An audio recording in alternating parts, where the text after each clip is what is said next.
Dito nga ay makikita natin yung motor ni Kuya Jun nakatayo pa, no? Ayan, nakikita nyo, naipunan na ng tubig.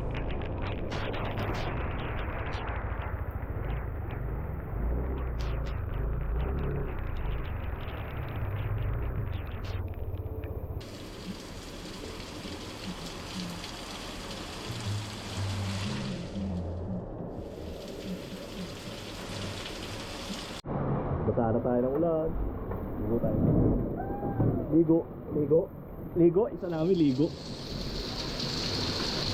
Ligo tayo ulan. Ligo tayo.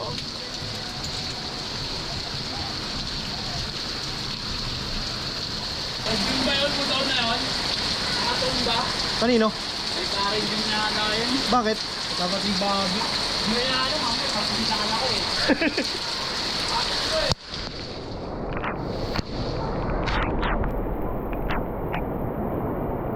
Ay putik.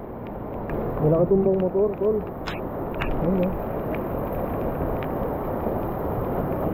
Ano nangyari dyan?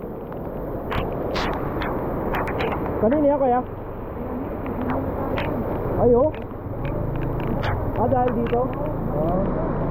Sige. Tayo ko.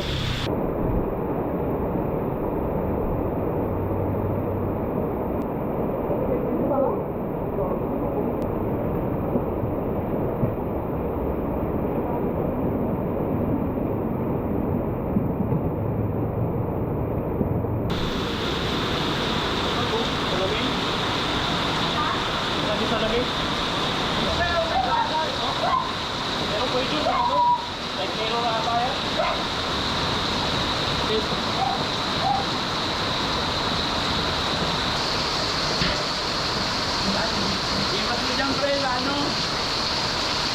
Iwas mo dyan o, diyan ka nang sumunod. Sorry o, walisin mo na lang. Sabi mo yung butas. Yung mapag nakatumba, sabi ko. Ano lang ka nung nagtagla ko ng 30? Nagtagla ko 30? Dahil? Oo. Ato ang kalakilo? Oo. Ayun na? Tapos dito. Yan ang lugi. Wala yun. Sabihin ko yun. Yung nagkato kasi.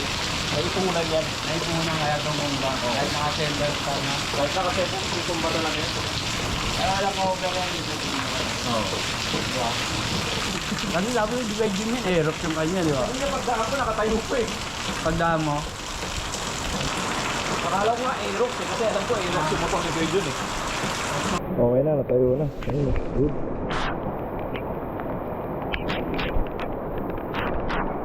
Exciting. Yun ko exciting 300cc. Yes. Ligo tayo. Lalagnat pa pala si Kuya Jun.